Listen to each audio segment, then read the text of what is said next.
Hello दोस्तों, काफ़ी दिन बाद आप सबके बीच मनी भट्टाचार्य और मेघाश्री का फिल्म आ रही है, जिस फिल्म का नाम जैसी करनी वैसी भरनी है।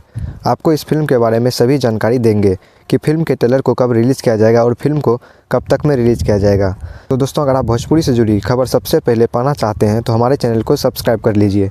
तो दोस्तों, सबसे पहले इस फिल्म के स्टारकास्ट के बारे में बात कर लेते हैं। तो दोस्तों, इस फिल्म का अभी फर्स्ट लुक पोस्टर जो आया है उसमें आप स्क्रीन पर भी देख सकते हैं, जिसमें 4 एक्टर दिखाई दे रहे हैं।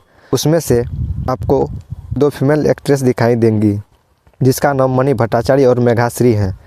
आपको मेल एक्टर में अयाज खान देखने को मिलेंगे।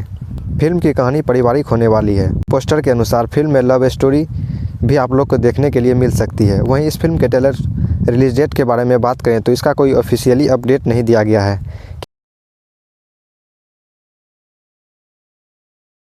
जाता है और आप लोग इस फिल्म के ट्रेलर को बी फॉर यू भोजपुरी के यूट्यूब चैनल पर देख सकेंगे जब भी इस फिल्म के ट्रेलर को रिलीज़ किया जाएगा। वैसे भी जब इस फिल्म के ट्रेलर को रिलीज़ किया जाएगा उसी दिन आपको वीडियो बनाकर इसकी जानकारी, अगर आपको वीडियो अच्छी लगी हो तो वीडियो को लाइक कर दीजिए और भी फिल्म का अपडेट पाने के लिए हमारे चैनल को सब्सक्राइब कर लीजिए। दे देंगे ट्रेलर रिलीज़ होने के 2 से 3 सप्ताह बाद देखने को मिल सकता है, क्योंकि इस फिल्म को सबसे पहले वर्ल्ड टेलीविज़न प्रीमियर किया जाएगा, यानी कि इस फिल्म को पहले टीवी पर दिखाया जाएगा। उसके बाद ही आप लोग इस फिल्म को यूट्यूब पर देख सकेंगे। तो दोस्तों, इस फिल्म के बाद मिलते हैं अगली वीडियो में अगली फिल्म का अपडेट ले। फिल्म के ट्रेलर को कब रिलीज़ किया जाएगा, लेकिन अक्सर ही फर्स्ट लुक पोस्टर